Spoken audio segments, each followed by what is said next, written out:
رسول اکرم صلی اللہ علیہ وسلم سے محبت رکھتے ہیں،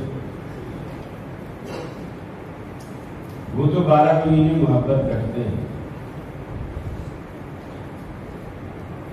جو تھوڑے فصلی ہوتے ہیں، سیزن کے ہوتے ہیں، ان کی محبت اس مہینے میں بہت جوش مارتی ہے، جلسوں کی شکل میں، جلوسوں کی شکل میں، نعرے بازیوں کی شکل میں۔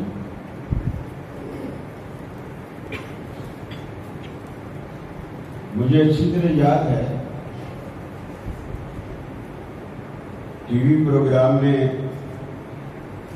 حنیف قریشی نے اعتراض کرتے ہوئے کہا، ڈاکٹر عامر لیاقت برونی سے، ڈاکٹر صاحب ان سے پوچھیں، ہم اگر میلاد مناتے ہیں، نبی کی خوشی اور نبی کی آمد کی محبت میں اور استقبال کے لیے ہم جلوس نکالتے ہیں، تو یہ وہابی لوگ کہتے ہیں یہ سارے بدعت، اور یہ خود کچھ بھی کریں۔ پھر انہوں نے یہ بات بھی کوٹ کی کہ ربیع الاول میں یہ بھی جلسے کرتے ہیں، سیرت کے جلسے ہوتے ہیں۔ میری اس وقت پنجاب آمد بھی اسی سلسلے کی ایک کڑی۔ بعض دفعہ ہمیں الیکٹرانک میڈیا پر جواب دینا بہت مشکل ہو جاتا ہے، ہماری اپنی غلطیوں اور اپنی کوتاہیوں اور اپنی کمیوں کی وجہ سے۔ پھر ساتھ میں اس نے یہ بھی کہا کہ یہ ان کے قائد، ان کے امیر محترم ساجد میر صاحب جب کراچی ایئرپورٹ پہ آتے ہیں، یہ اپنے سارے نوجوانوں کو لے کے جھنڈے ونڈے سب، نعرے بازیاں، پھول پتیاں، یہ سب ایئرپورٹ پہ پہنچے ہوئے ہوتے ہیں۔ ان کے قائد کا استقبال سنت ہے، اور کائنات کے امام کا استقبال ہم کریں تو بدعت ہے۔ ڈاکٹر صاحب نے مجھ سے پوچھا کہ کیا ایسا ہے؟ میں نے کہا کہ ایسا ہے، لیکن فرق، ہم جب میر صاحب کو کراچی ایئرپورٹ پر لینے جاتے ہیں، جھنڈے لے جاتے ہیں، پھول لے جاتے ہیں، نعرے بھی مارتے ہیں، سب کچھ کرتے ہیں، لیکن ہم میر صاحب کو ایئرپورٹ سے لے کر بھی آتے ہیں، خالی ہاتھ نہیں آتے۔ یہ جو صبح سے شام تک پھرتے ہیں جھنڈے لے کے گلیوں میں، سڑکیں ساری بند، بازار بند، آنے جانے والے پریشان، یہ شام کو کس کو لے کر آتے ہیں؟ یہ جو استقبال کرنے جاتے ہیں، ہم تو استقبال کرنے جاتے ہیں، ساتھ لے آتے ہیں۔ یہ لوگ استقبال کرتے ہیں تو کس کو ساتھ لاتے ہیں؟ بات ہے کہ ایک الزامی جواب تھا،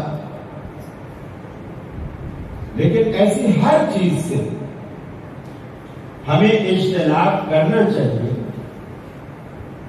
جو چیز رسول اکرم صلی اللہ علیہ وسلم کے طریقے اور سنت کے منافی،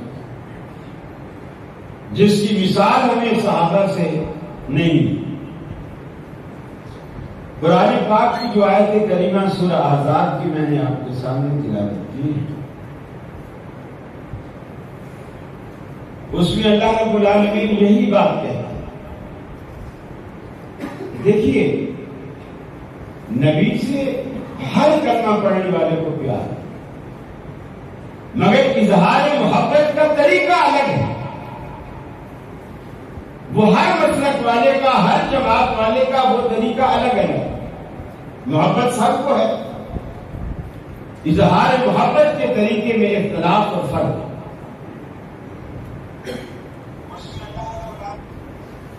جیسے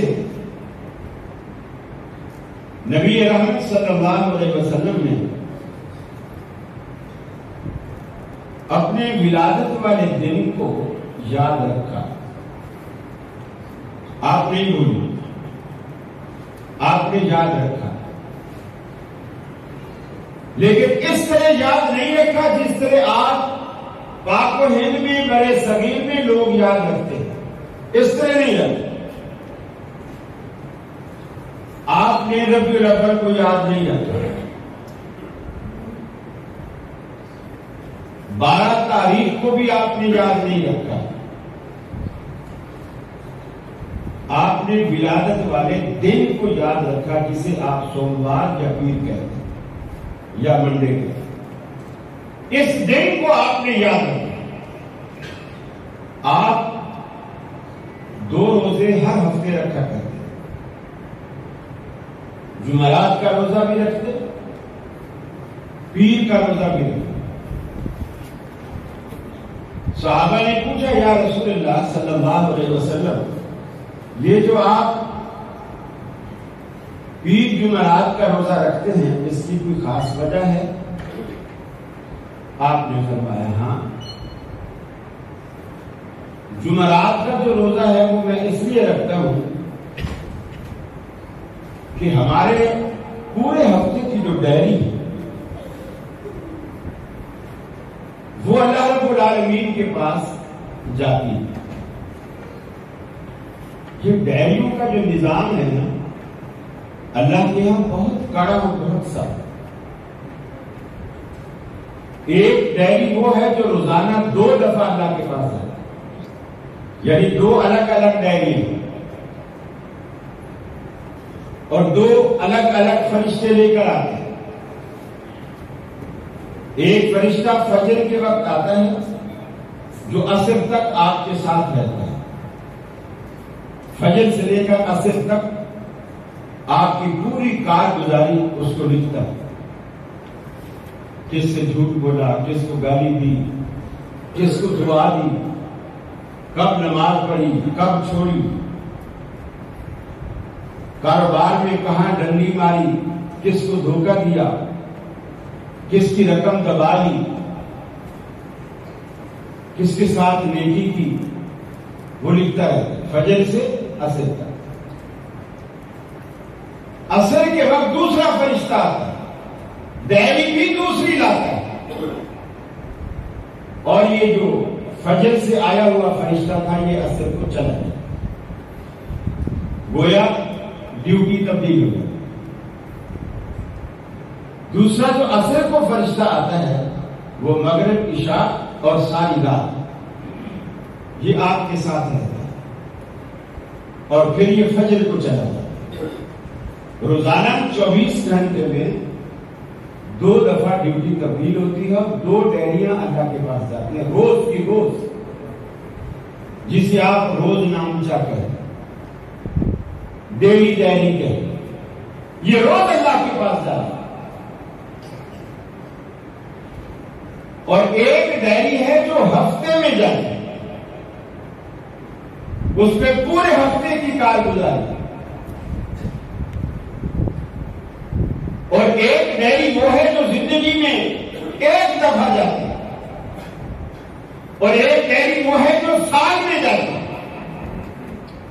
جو شب قدر میں اللہ کے ہاں پیش ہوتی ہے وہ سال میں جاتی ہے. اور یہ جو زندگی میں ایک دفعہ جاتی ہے یہ کرامن کاتبین کی ڈائری ہے جو ہمارے کندھوں پر سوار ہے. ہمیں ان کا بوجھ محسوس نہیں ہوتا، لیکن یہ ہمیں کہتے بھی کچھ نہیں. البتہ کبھی کبھی ہمیں نیک مشورہ دیتے ہیں. جب ہمارا حفظات، ہمارا شیطان ہمیں بہکاتا ہے تو یہ کرامن کاتبین ہمیں صحیح مشورہ بھی دیتے ہیں. یہ جو کبھی کبھی زندگی میں آپ کنفیوز ہو جاتے ہیں اور آپ کوئی فیصلہ نہیں کر پاتے، شش و پنج کا شکار ہوتے ہیں. آپ کا ایک دل کہتا ہے کہ آپ یہ کام کر لیں، دوسرا دل کہتا ہے چھوڑو بیکار کام ہے، اس کو نہیں. اللہ کے رسول صلی اللہ علیہ وسلم نے فرمایا یہ حمزاد کی اور فرشتوں کی جنگ ہوتی. اگر وہ کام برا ہوتا ہمزاد جنات میں سے ہر بندے کے ساتھ بندہ پیدا ہوتا ہے، اس کے ساتھ ہمزاد لگا دیا اور 2 فرشتے. اس کو ہماری پوری ہسٹری پتا ہے، میرا نام کیا ہے، دادا کا نام کیا ہے، دادا کا نام کیا ہے، ابا کا نام کیا ہے، میرا کاروبار کیا ہے، مجھے کن چیزوں نے پریشان کر رکھا ہے، کون سی چیزیں مجھے خوش کرتی ہیں، سب معلوم، کیونکہ ہر وقت ہمارے ساتھ ہے. اس سے کچھ بھی سیکریٹ نہیں، سب کچھ اس کے سامنے کھلی کتاب ہے. تو غلط کام پر وہ ہمیں مشورہ دیتے، یہ کام کر، فلم دیکھ، مسجد نہیں جا، چوری کر، اس سے بے ایمانی کر، تیرے پیسے بڑھ جائیں گے. فرشتے منع کر رہے ہیں ایسا نہیں کر، تیری برکت ختم ہو جائے، اللہ ناراض ہو، دوزخ میں جائے گا. تو انسان پریشان ہے. یہ ایک سال کی ڈیری اللہ کے پاس ہے. تو وہ جو ہفتے والی ڈیری جاتی ہے، نبی کریم صلی اللہ علیہ وسلم نے فرمایا میں یہ چاہتا ہوں کہ جب میری ڈیری اللہ کی عدالت میں جائے تو اس میں یہ لکھا ہوا ہو کہ محمد صلی اللہ علیہ وسلم آج روزے سے. میرے بارے میں جب اللہ میری ڈیری دیکھے سر فرض یہ لکھا ہوا ہو کہ آج محمد صلی اللہ علیہ وسلم روزے سے. ایک جذبہ. عرض کی کہ پیر کا روزہ کیوں رکھتے ہیں؟ آپ نے فرمایا، مسلم کی روایت، آپ نے فرمایا یوم ولدت فیہ، اس دن میں پیدا ہوا، شکرانے کے طور پر یہ روزہ رکھتا ہوں، اس دن میں پیدا ہوا. اب صحابہ کی محبت کا کمال دیکھیں.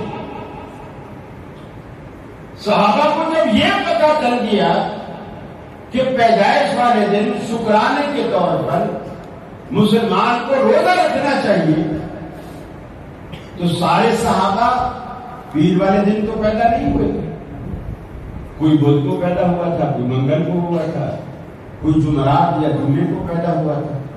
یہاں بھی لوگ جمعے کو پیدا ہوتے ہیں اور نام رکھتے ہیں جمعہ خان. کس دن کس کی پیدائش ہوئی؟ صحابہ نے یہ نہیں سوچا کہ یار اللہ کے رسول اپنی پیدائش کے دن روزہ رکھتے ہیں تو ہمیں بھی اپنی پیدائش کے دن روزہ رکھنا چاہیے. کوئی جمعرات کو رکھتا، کوئی جمعے کو رکھتا، کوئی اپنا بدھ کو رکھتا، کوئی منگل کو رکھتا، کوئی اتوار کو رکھتا، کوئی ہفتے کو رکھتا. لیکن صحابہ نے ایسا نہیں کیا. انہوں نے بھی پیر اور جمعرات کا روزہ رکھنا شروع کر دیا، حالانکہ دن رسول اللہ کی ولادت کا.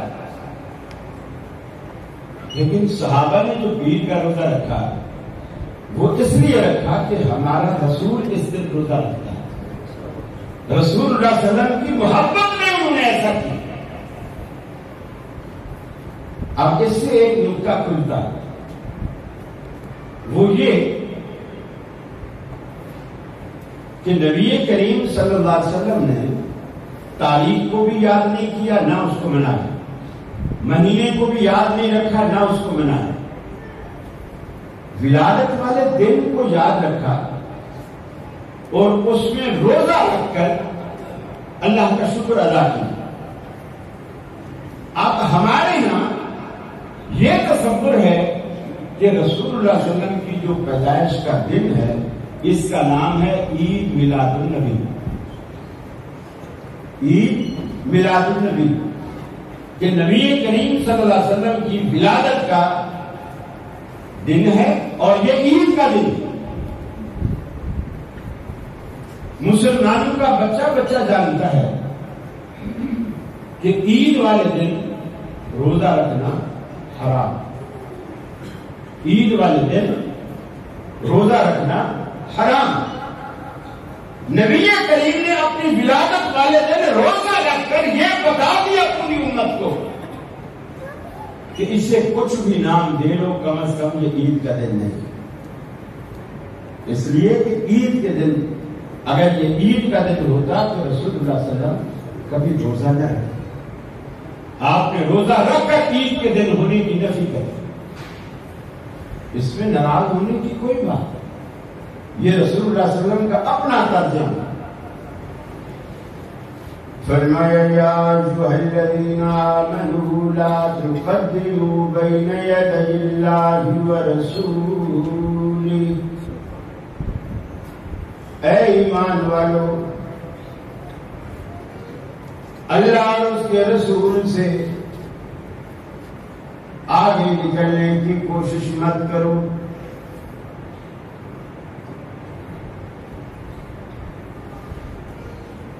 جو حدیں اللہ رب العالمین نے اس کے پیغمبر نے جو حدود قیود قائم کر دی ہیں، ان حدود اور قیود کے دائرے میں رہو. آپ سے آگے بڑھنے کی کوشش نہ کرو. کبھی شیطان تمہارے دلوں میں اللہ اور اس کے رسول سے آگے نکلنے کی جستجو پیدا بھی کر دے.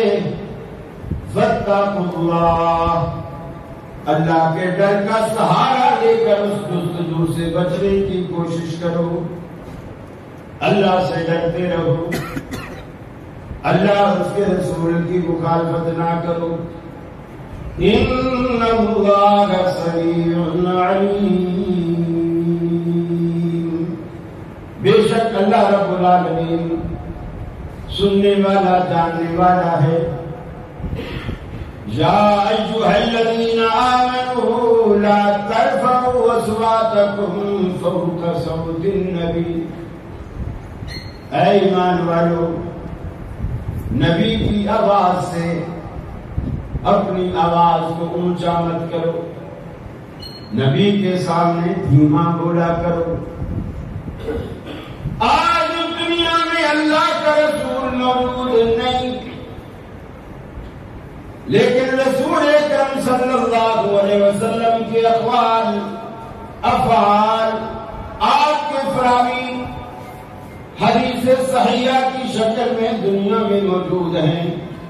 محدثین نے انہیں قلم بند کیا، محفوظ کیا، رسول اللہ تک اس کی کڑی ملائی. آج اس آیت پر عمل کیسے ہوگا جب نبی مکرم کا فرمان سامنے آئے، آپ کا کوئی قول سامنے آئے، آپ کا کوئی فعل سامنے آئے، اپنی بات کو نیچے کر دو، نبی کی بات کو اونچا کر دو. یعنی زندگی میں تم رسول اللہ کی بات کو فوقیت دے کر اپنی بات، اپنی برادری کی بات، اپنی جماعت کی بات، اپنے مسلک کی بات نبی کی بات کے آگے مد مقابل جب بھی آئے اسے چھوڑ دو، نبی کی بات کو سینے سے لگاؤ. وَلَا تَجْهَرُوا لَهُ بِالْقَوْلِ كَجَهْرِ بَعْضِكُمْ لِبَعْضٍ. نبی کے سامنے ایسے مت بولا کرو جس طرح تم آپس میں ایک دوسرے سے باتیں کرتے ہو، ایک دوسرے سے بولتے ہو، اونچی اونچی آوازیں کرتے ہو. بعض دفعہ مسجدوں میں شور مچ جاتا ہے، محلے والے سمجھتے ہیں کہ شاید جھگڑا ہو گیا، لوگ باتیں کر رہے ہیں. فرمایا اللہ کے نبی کی عدالت میں بیٹھے ہو، مجلس میں بیٹھے ہو تو ایسے باتیں نہ کیا کرو. ان تحبط اعمالکم وانتم لا تشعرون. ایسا نہ ہو تمہارے عمل برباد ہو جائیں اور تمہیں اس کا پتہ بھی نہ چلے. گویا حدیث کو گرانے سے، اپنی بات کو اونچا کرنے سے، حدیث کے مقابلے میں مسلک کی بات کو اونچا کرنے سے، برادری کی بات کو اونچا کرنے سے عمل برباد ہوتے ہیں. اور یہ کوئی معمولی نقصان نہیں، ساری زندگی کی جمع پونجی حج کی شکل میں، روزے کی شکل میں، نمازوں کی شکل میں، خیرات اور صدقات، ذکر اور اذکار اور وظائف کی شکل میں ساری کی ساری جماعت پونجی تباہ و برباد ہو جاتی. اَتَّحْبَتَ أَعْمَالُكُمْ وَأَنْتُمْ لَا تَشْعُرُونَ. اور تمہیں اس کا شعور بھی نہیں ہوگا, پتہ بھی نہیں چلے گا کہ تمہارے عمل گئے کدھر, برباد ہو. اگر نبی کریم کے طریقے کے مطابق ہمارا عمل نہیں ہے, روز آخر ان اعمال کی طرف اللہ نظر بھی نہیں کرے, نظر بھی نہیں کرے, دیکھے گا بھی نہیں. پھر اس وقت ہمارے پلے کیا رہے, ہمارے پاس کیا رہے گا؟ پھر تو اس وقت سفارش بھی کام نہیں آئے گی, کچھ بھی نہیں چلے گا. دنیا کا مفلس ترین شخص کہلائے گا وہ شخص جس کے پاس نیکیوں کا انبار تھا, لیکن وہاں جا کے سب کچھ ختم, لٹ گئے.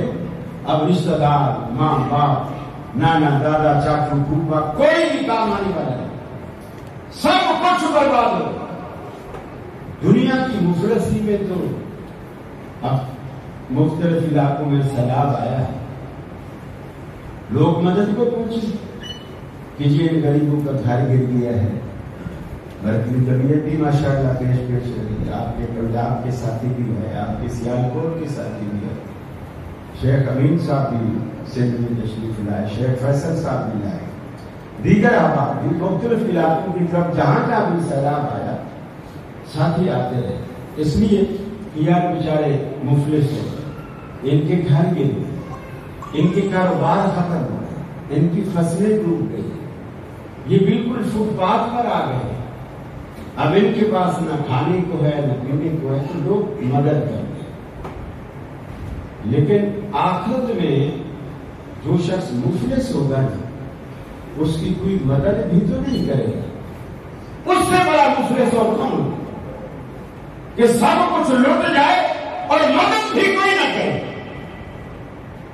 اور پھر اس سے بڑی مفلسی اور کیا ہوگا کہ میری ساری نیکیاں دوسروں کو بانٹ دی جائیں اور پھر بھی حق لینے والے کھڑے ہوں اور ان کے گناہ اٹھا کر میرے بیگ میں ڈال دیے جائیں. میری اپنی نیکیاں تقسیم ہو گئی, دوسروں کے گناہ میرے بیگ میں ڈل گئے. میرے اپنے بھی گناہ تھے, دوسروں کے گناہ بھی ڈل گئے. فرمایا ثم طرح فی النار, اللہ پھر اٹھا کر اس بندے کو دوزخ میں ڈال دیا. تو یہ فکر ہمیں یہاں سے کرنا, ادھر سے کرنا. صحابہ کرام ہمیشہ اس کی جستجو میں رہتے. حضرت معاذ بن جبل رضی اللہ تعالی عنہ بڑے جلیل القدر صاحب, رسول اللہ صلی اللہ علیہ وسلم کے پاس آئے اور آ کر کے پوچھا, یا رسول اللہ صلی اللہ علیہ وسلم, مجھے اندر ایک غم لگا ہوا ہے, روگ لگا جو مجھے اندر ہی گھن کی طرح کھا رہا. جیسے گیہوں کو گھن لگتا ہے نا, اندر سے سارا آٹا کھا لیتا ہے, باہر سے چھلکا ایک خول باقی رہتا ہے. آدمی دور سے دیکھتا ہے, کہتا ہے یہ دانا صحیح. جب قریب سے آ کے دیکھتا ہے اس کو چھوٹا سا سوراخ ہے, اس میں سے گھن داخل ہوا ہے اور اندر سے اس کا آٹا سارا کھا گیا ہے. اب وہ بے وزن چھلکا ہے. معاذ کہتے ہیں, یا رسول اللہ صلی اللہ علیہ وسلم, مجھے اندر ہی اندر ایک گھن کھا رہا. یہ اسکمتنی وامرضتنی واسدنتنی, اس نے مجھے بیمار کر دیا, بوڑھا کر دیا, بوجھل کر دیا. آپ فرماتے ہیں معاذ کیا ہوا؟ اب دیکھو, حضرت معاذ صحابی رسول, مسجد نبوی میں نمازیں پڑھتا ہے, نبی کے پرچم تلے جہاد کرتا ہے, نبی کی اقتدا میں نماز ادا کرتا ہے, نبی کی خدمت کرتا ہے, نبی کو وضو کراتا ہے, نبی مکرم سے محبت رکھتا ہے اور دل سے رکھتا ہے. پھر بھی فکر مند کس بات سے ہے؟ جب اللہ کے رسول نے پوچھا وہ کون سے روگ ہیں جن میں اندر ہی اندر کھائے جا رہا ہے؟ حضرت معاذ نے کہا یا رسول اللہ دلنی علی عمل اذا عملته دخلت الجنہ. بیٹھ کر سوچتا ہوں کہ قیامت والے دن جنت میں داخلہ کیسے ملے گا، کس بات پہ ملے گا؟ مجھے کوئی ایسا کام بتا دو اذا عملته دخلت الجنہ کہ جب میں اس کام کو کروں تو اللہ تعالیٰ مجھے جنت دے.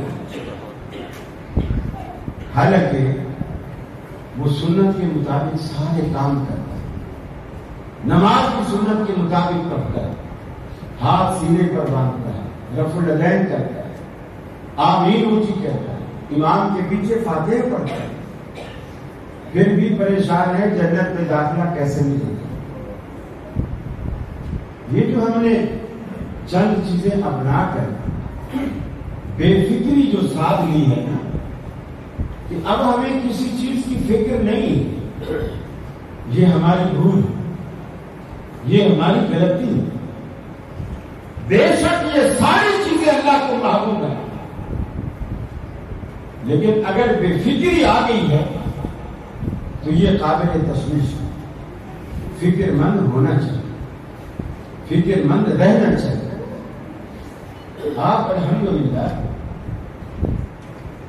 ایک ایسی جماعت جن کا عقیدہ قرآن و سنت کے مطابق ہے،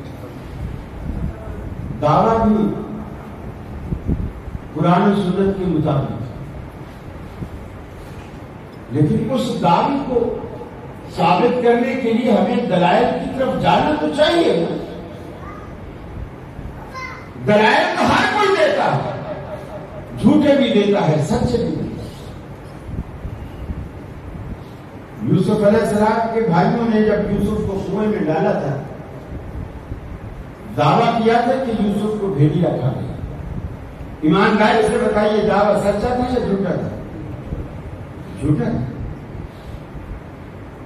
پھر 11 کے 11 بھائی بھائی مار مار کر روتے ہوئے آئے مگر مچھلی آنسو بہاتے.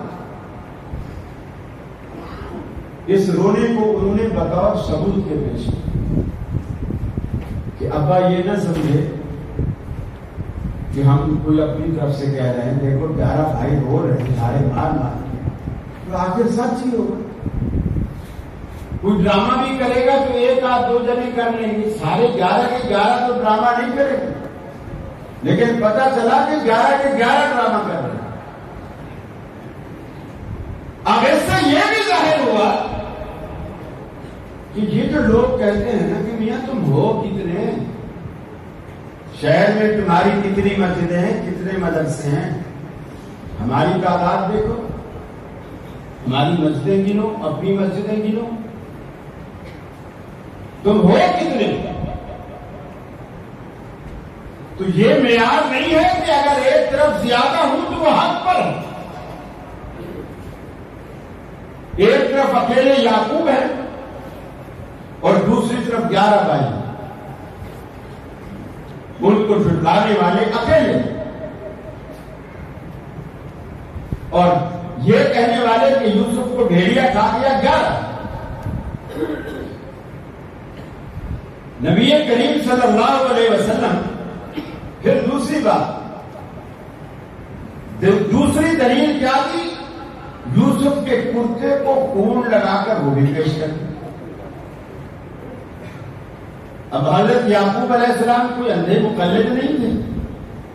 انہوں نے کہا دور سے دیکھا کرتا خون لگا ہوا، ہاں یا ٹھیک کھا دیا ہوا. کرتے کو قریب منگوایا، ہاتھوں میں لیا، اس کی تہ کو کھولا، کٹولا،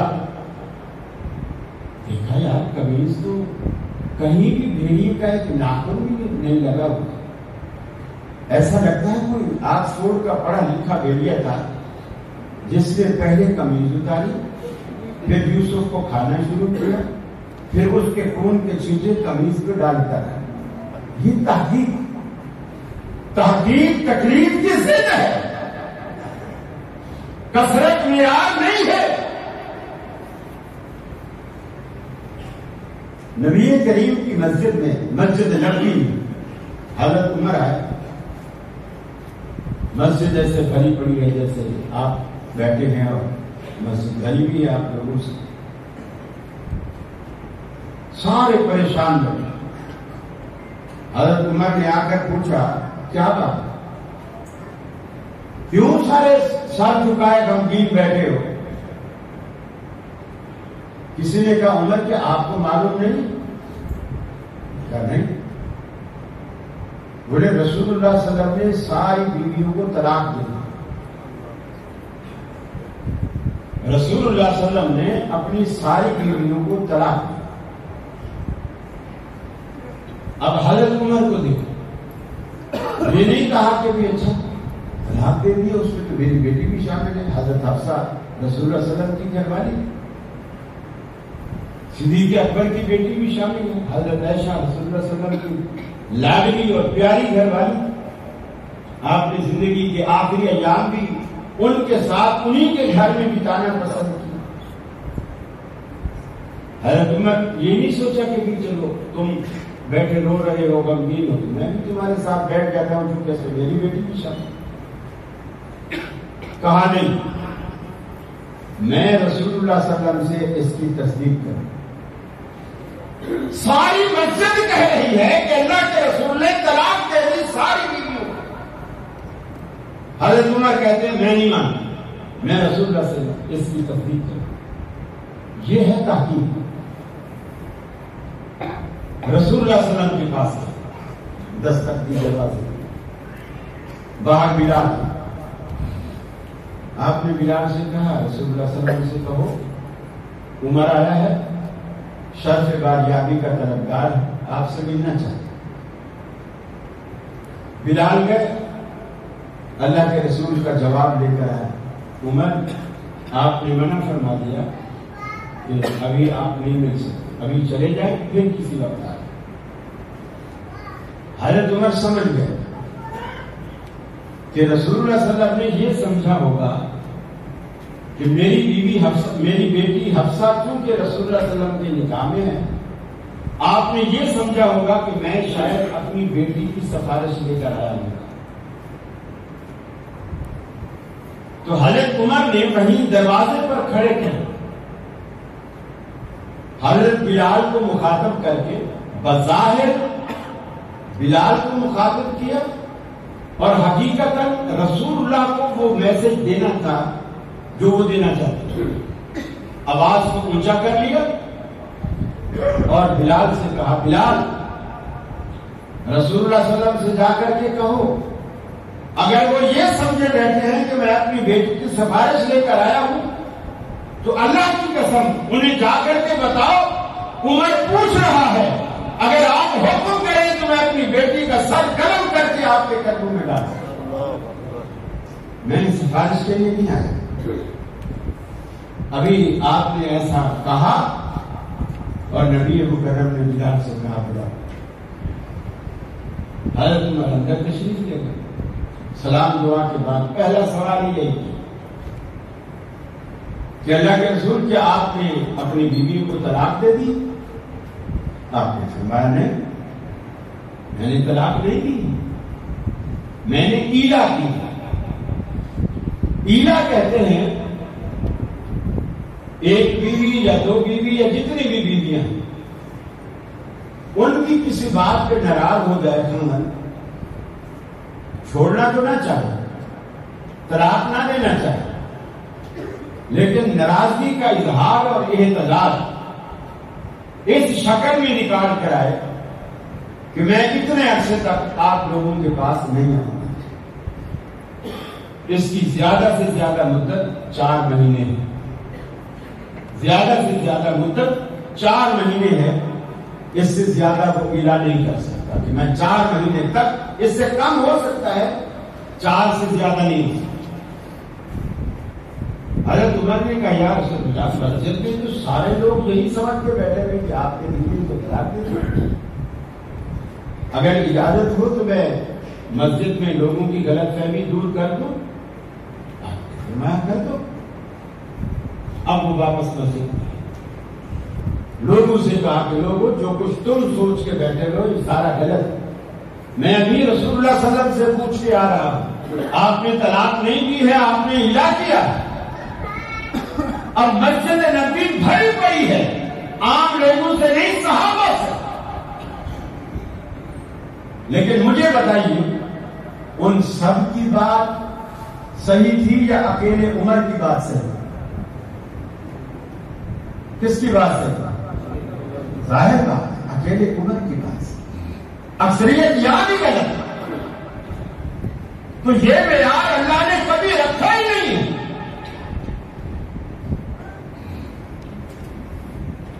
تیسری بات جو قرآن نے اسی صورت کے آغاز میں اللہ رب العالمین نے بیان فرمائی، فرمایا ان الذین ینادونک من وراء الحجرات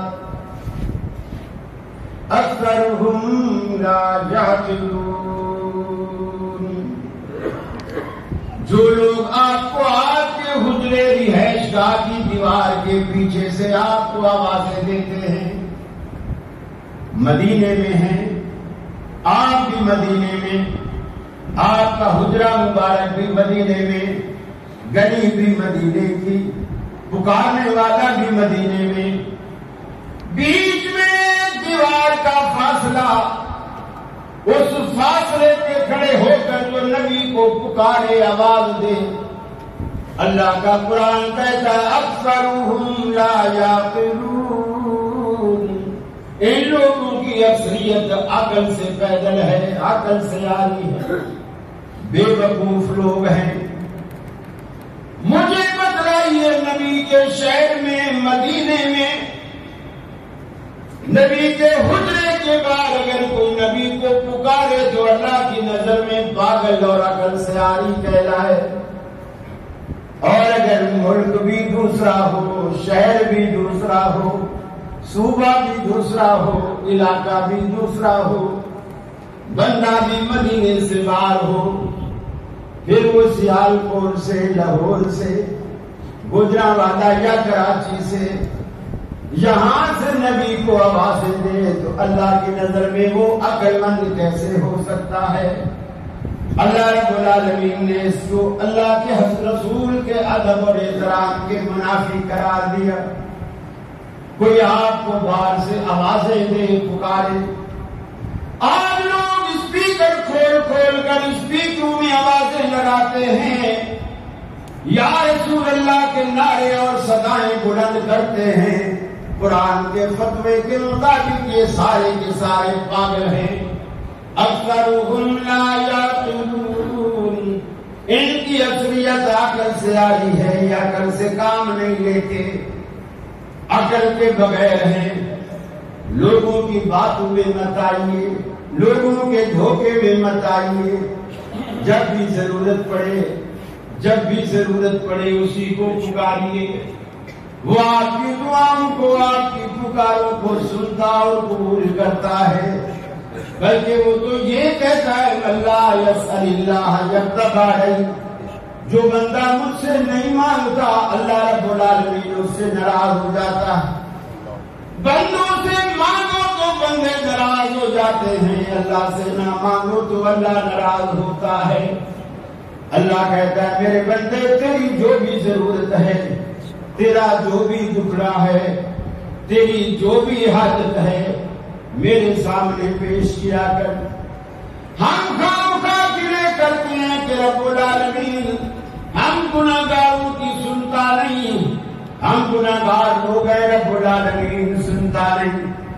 اللہ رب العالمین کہتا ہے بندے کیوں میرا گلا کرتا ہے؟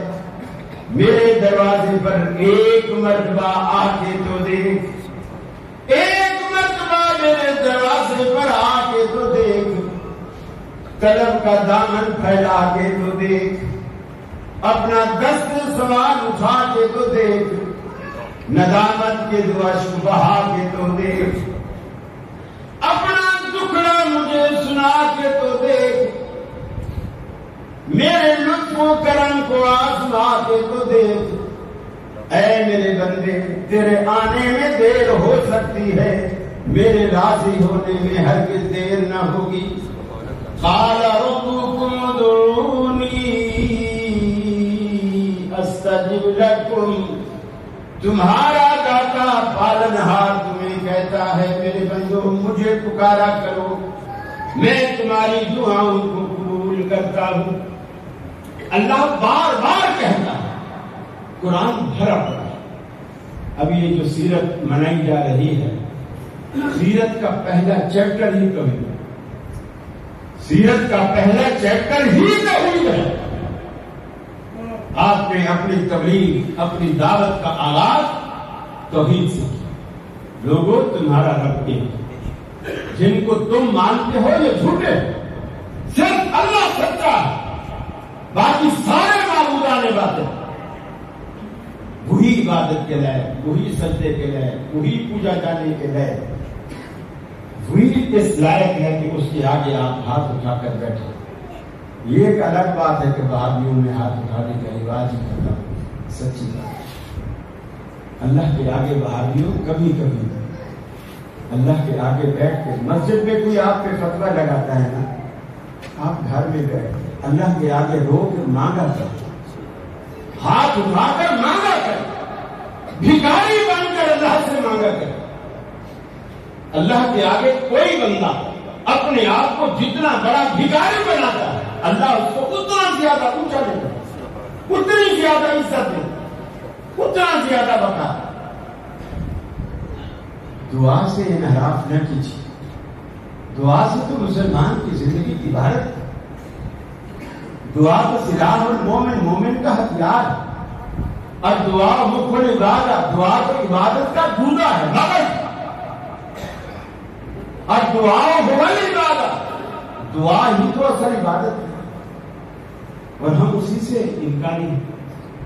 یہ بدعت، وہ بدعت، وہ بدعت، یہ بدعت، بدعت بدعت کر کے شیطان نے ہم سے بہت ساری چیزیں جو اچھی تھیں اور ہماری زندگی کی کایا پلٹنے والی تھی، ہم نے وہ بھی چھوڑ دی۔ ایک بات اپنے دل و دماغ میں بٹھا لیجیے، فرضوں کے بعد دعا کرنی سنت نہیں ہے، آپ کی ضرورت ہے، یہ ضرورت ہے۔ میں نے خطبہ دیا، میں چشمہ لگایا، اب کوئی پوچھے اللہ کے رسول نے خطبے میں چشمہ لگایا؟ نہیں لگایا۔ آپ نے آگے ایسے اسپیکر لگایا؟ نہیں لگایا۔ میں جب ممبر پہ بیٹھا تو میں نے یہاں بوتل رکھی ہوئی تھی ٹھنڈے پانی کی، میں نے اٹھائی وہ پی، اور کوئی پوچھے کہ اللہ کے رسول نے خطبے سے پہلے پانی پیا تھا؟ سب کا جواب ہے نہیں۔ اب وہ پوچھے جب اللہ کے نبی نے نہیں پیا تو کیوں پیتا؟ میں کہوں گا میری ضرورت، اللہ کے نبی کو پیاس نہیں لگی ہوگی، مجھے لگی، مجھے لگی۔ اللہ کے رسول کی نظر کمزور نہیں تھی، میری نظر کمزور، میں نے چشمہ لگایا۔ اس زمانے میں چشمے ہوتے بھی نہیں تھے، اب ہیں، ہم اس ایجاد سے بھی ہم فائدہ اٹھا رہے ہیں۔ جب میں اسے ضرورت سمجھتا ہوں تو میں دلیل دینے کا پابند نہیں ہوں۔ جب میں یہ کہوں گا کہ جس خطیب نے چشمہ نہیں لگایا یا جس خطیب نے خطبے سے پہلے پانی ایک گلاس نہیں پیا، اس کو آدھا ثواب ملے گا۔ اب آپ مجھ سے پوچھیں گے کہ اس کی دلیل کیا، اس کی دلیل کیا؟ آپ دعا کو سنت نہ سمجھیں، ہاں جہاں سنت ہے وہاں سنت سمجھیے، جہاں سنت نہیں ہے دعا کو ضرورت سمجھ کر مان لیجیے، آپ کی ضرورت۔ مسلمان کسی بھی وقت اللہ سے بے نیاز رہ ہی نہیں سکے۔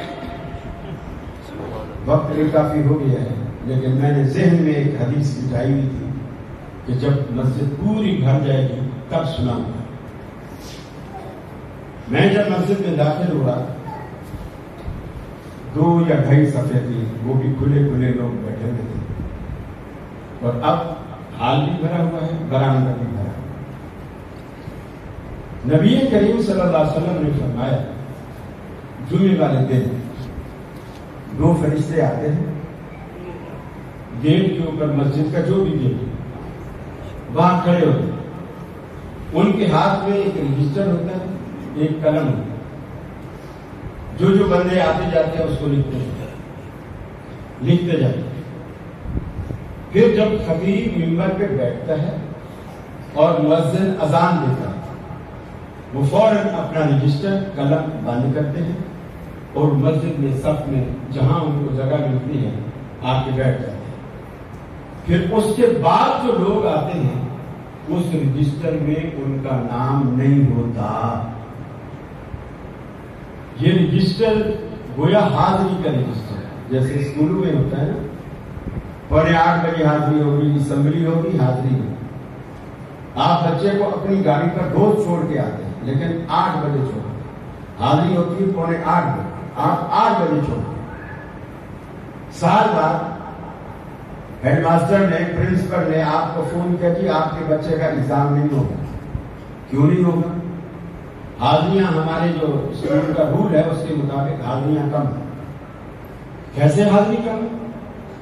میں تو اپنے خود بچے کو اپنی گاڑی پر آفس جاتے ہوئے چھوڑ کے جاتا ہوں، روز آتا ہے۔ جی ٹھیک ہے، روز آتا ہے لیکن حاضری رجسٹر بند ہونے کے بعد آتا، روز ہے، حاضری رجسٹر بند ہونے کے بعد، اس لیے اس رجسٹر میں ابسنٹ لگ رہی ہے۔ آپ گھر سے نکلتے ہیں، کپڑے پہنتے ہیں، نہاتے ہیں، دھوتے ہیں، خوشبوئیں لگاتے ہیں، اپنی دکان کاروبار بند کرتے ہیں، آپ مسجد میں آتے ہیں، حاضری رجسٹر میں آپ کی غیر حاضری ہو تو آپ کی اس محنت اور قبض